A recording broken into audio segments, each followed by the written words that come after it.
What's going on, everybody, and welcome to a Q&A video about you guys. So I get asked fairly frequently about various questions about my channel audience just in general, either numbers or, countries, gender, this kind of thing. So I thought it'd be kind of cool to combine all of those into a single video. We're going to go over stats both from the YouTube channel as well as pythonprogramming.net.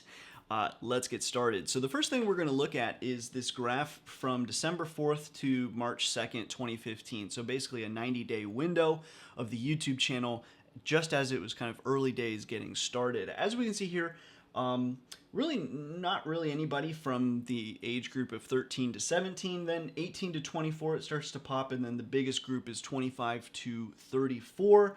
A few people 35 to 44, and then it, kind of trails off from there. But even some people apparently 65 years old, so or greater. So that was things getting started. Also, the male to female ratio is 5% female, 95% male. So yeah, that's things getting started. I think it's pretty safe to say the average viewer age is in their 20s. So we're talking college-aged males for the most part, which kind of fits the bill of a programming channel, especially back in 2014, 2015. So continuing along now, we're going to jump the same stats, only the last 90 days more current. So December 4th, 2019 to March 2nd, 2020. The first thing to note is females are now up to 10% of the viewership, still a minority. A lot of times your viewership is going to mimic the creator. Now, that's not always the case, but chances are if you're a male creator, you're going to probably have a male audience. If you're in your 20s, your audience is likely to also be in their 20s and so on. So some of that can be described that way, although I do feel like pythonprogramming.net, as you'll see soon, the main traffic source is organic. So these are people who just search. So I feel like that's probably a better representation of the male to female ratio, which we will get to. The other interesting change from before till now is the age group of 18 to 24 is now the largest group. I think, 18 to 24 is so 25 to 34 is really your graduates, right? These are people who are done with college. As opposed to 18 to 24, these are actually your college students. So this is just more people, I think, in college that are focusing more on computer science. So anyway, pretty interesting. Moving on to the next stats, we have the countries. So this is again from 2015, the same 90 days back in 2015. We can see, no surprise, the United States is number one here. And like I said, for some reason, this seems to be slowly changing on YouTube, but if you were a YouTube creator, wherever your location was who YouTube would tend to recommend to view your videos for a very long time. I think that's changed now, but for a while that was kind of the case. So United States, UK, India, Germany, and Canada. Kind of the big five here. There's more people on the list, but anyway, so that is basically 2015. Moving on, though, to today, we can see India is now number one. Not by far, but considering especially my location, I suspect that this trend will only continue. No real surprise, India is obviously a massive population country. Also, India is kind of waking up technologically in terms of getting people into programming and stuff like that, and really getting into industry, including more service-based industry like programming jobs. So not really too surprising. It'll be definitely interesting to see in the coming years what the India representation, especially on a channel like mine, is going to look like. United States is still number two. And I'm kind of curious. Initially, the United States was 28%, India was 7%, and now India. So it's almost like India just took the place of the United States. But viewership just overall is up. So that's really gains everywhere. It just is India gains are the most. Couple other interesting things is if you look at the other big 5 countries, United States, Germany, Canada, these are all people watching over 4 minutes, right? So the watch time average is over 4 minutes. India is really 3 minutes. India appears to be about 75% of the watch time. So all the Lots of people from India have already like closed out of this video. Shouts out to the Indians who are still watching. You guys are the best. So moving on to countries. So again, we're looking at the Sentdex YouTube channel for basically the last year. So the year of 2019, pretty much every country is touched. There's a couple of countries in Africa not hit, but other than that, we're looking pretty good there. And then let's go to the next. And then obviously you can kind of see here, I think the colors are not the best, because I think India and the US should be like the most. So I'm not really sure what the dark color is. Like, it doesn't look like dark should fit on the scale at all, but anyway, moving along. This is your subscribed to not subscribed ratio. So the YouTube or the Sentdex channel is about 33%, so a third of you are subscribed, 2/3 of you are not. Honestly, I would think this number would be way worse than it is, given how much my channel is organic based. So most of my, but sometimes I wonder, is that like, you know, is it the chicken or the egg kind of scenario? Because most of my views come from organic. So people are searching problems, they're finding my videos, they watch the video, they move on, right? They don't subscribe. So my question is are most of my viewers that way because that's just the nature of the beast, or is it the other way around, where like just because something I'm doing is wrong, that's all the viewers that I'm getting is organic, right? So you never really know, but I suspect it's just, at least myself included, like I'm not following really any one programmer. Instead, I tend to just Google my problems, I find a resource, and I move on.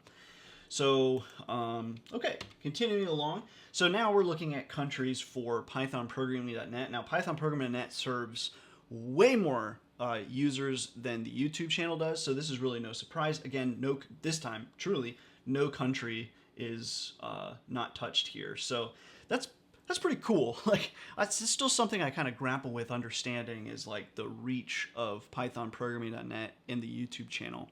It just seems crazy to me. And even, yeah, the top one, which I guess is India, is 886,000 people. That's insane.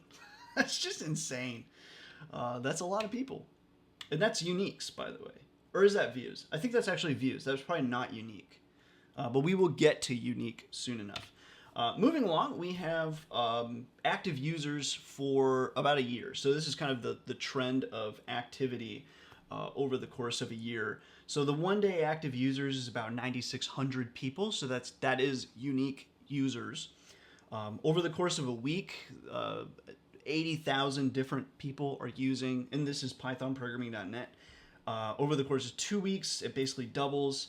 And then over the course of 28 days, 300,000 people. Again, that is just unfathomable to me. Like, I just don't understand how the reach can be that big. But I mean, that's just the age of the internet, I suppose. But, you know, whenever people ask, like, wow, why don't you go try to, you know, be a professor somewhere and teach computer science, like at a university or any school for that matter, this is why, because this is crazy. I could never do that. I could never have that much of an impact at, you know, teaching. You know, you get a lot more one-on-one time, which there's something to be said about that, but whew, I think the impact is way better there. Anyway, that, again, crazy. So now we get the demographics for male and female on pythonprogramming.net, which is, like I was saying, I think on YouTube, because like the people who watch you, the people who relate to you tend to be people like you. So it's no surprise to me that the female watch rate is different than the female, like on the YouTube channel, is different than the one that we're seeing here. So in this case, it's basically 25% female, 25% male over the course of the last year. Also, the age demographics were, at least on pythonprogramming.net, strangely enough, is 25 to 34 is the main range. Now, I can't quite explain that one. I don't know. I'd just be taking guesses. I guess maybe the 18 to 24 people are more likely to watch video format, and then the 25 to 34 are more likely to just read it and move on. No idea. No clue what's going on there. Okay, then we've got traffic sources. So this is again for pythonprogramming.net. So how many, like, where's my traffic coming from? Are people typing in pythonprogramming.net and getting there? Or are people being referred? Or are people, doing some sort of DuckDuckGo search? or what? And in this case, we can pretty clearly see that the more than 75, more than 3/4 is coming from just organic search. So as you can see here, this is again over the course of a year. Organic search is just by far the most traffic that I get. It would have been interesting. I wonder if maybe I'll add it in later to see the organic search for the YouTube channel. I'd like to see that. Is that also like 75%? Because I don't think I did that. Yeah, so direct is the next one. Oh, this is behavior. This is bounce rate. Dude. Well, that explains it. Oh, what a dummy. Okay, anyway, so yeah, these are the real numbers. So yeah, organic 79. So I guess that tells you, again, the people who are searching, they're finding you organically. They get the answer to their question, and then of course they bounce. They're not going to continue going through. They just wanted to answer that question. So yeah, that's hilarious. I usually film like around 1 p.m. And lately I've been filming in the morning, and I'm not sure that's working out for me. I just can't think right. So, okay, so yeah, organic search almost 80%. I mean, that's so many people. That's crazy. And then direct is 9.5, so not very much. So people are not going to pythonprogramming.net on a daily basis all by themselves. Social, 8.2, no surprise. And then referral. I can't even see how big that is. Okay, so, yep, and then obviously like paid search and stuff like that is nothing. I don't market or advertise for YouTube or pythonprogramming.net. This one's an interesting one. This is the most viewed pages on pythonprogramming.net. As you can see, the homepage is number 1, no surprise.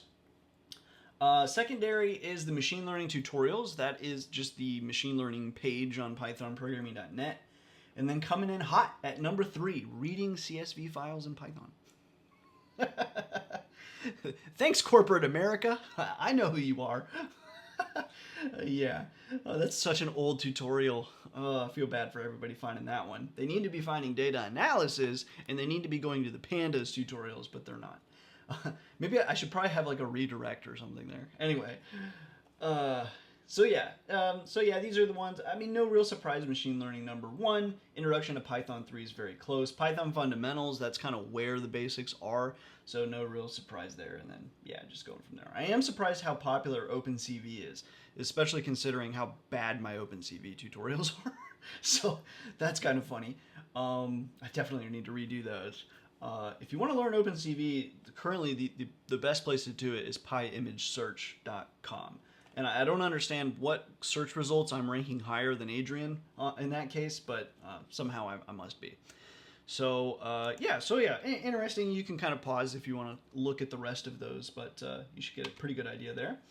And then this one is a fun one. This is where you can take the ISP of the person who is accessing your content, and you can filter out, to some extent, the major internet service providers, and you can figure out companies, because they're usually on their own kind of unique corporate or commercial line.